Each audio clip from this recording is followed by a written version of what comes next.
અમદાવાદમાં બીજેપીની સેન્સ પ્રક્રિયાનો આજે બીજો દિવસ છે। કુલ 7 સ્થળો પર ઉમેદવારોને સાંભળવામાં આવશે। ખાસ કરીને સાયન્સ સિટીના આરકે હોલમાં સેન્સ પ્રક્રિયા હાથ ધરવામાં આવી છે। આ સેન્સ પ્રક્રિયા માટે ભાજપે 3 નિરીક્ષકોને જવાબદારી પણ સોંપી છે। ગોતા, ઘાટલોડિયા અને થલતેજ બોર્ડમાં દાવેદારોને સાંભળશે।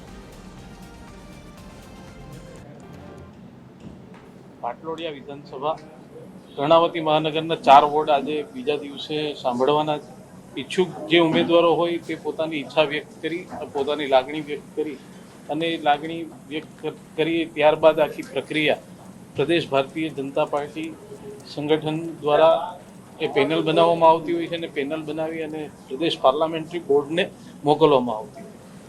ખૂબ કાર્યકર્તાઓમાં ઉત્સાહ જોવા મળી રહ્યો છે અને મને વિશ્વાસ છે કે આવનારા સમયમાં કર્ણાવતી મહાનગરમાં ભારતીય જનતા પાર્ટીનો ખૂબ મોટો ભવ્ય વિજય થવાનો છે।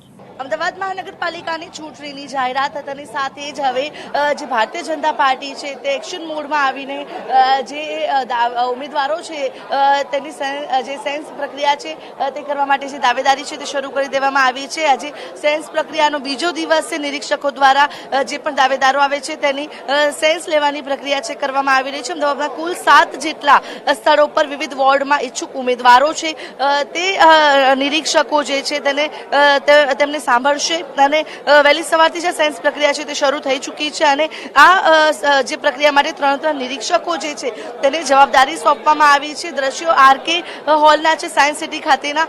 આ સ્થળ પર ગોતા, ઘાટલોડિયા, થલતેજ અને બોડેદેવ જેવા વોર્ડ માટેની સેન્સ પ્રક્રિયા છે તે કરવામાં આવી રહી છે। જ્યારે નિરીક્ષકોની વાત કરવામાં આવે તો રાજેશ ચુડાસમા, ભાનુબેન બાબરિયા, હર્ષ દવે છે કે જે અહીંયા સાયન્સ સિટી ખાતે જે નિરીક્ષક તરીકેની જવાબદારી નિભાવી રહ્યા છે।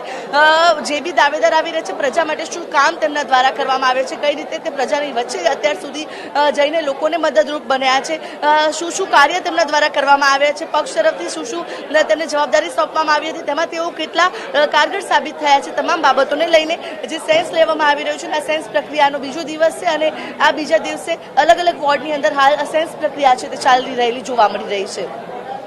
કેમેરા પર્સન જનક ચૌધરી સાથે આયુષી યાજ્ઞ, TV 13 અમદાવાદ।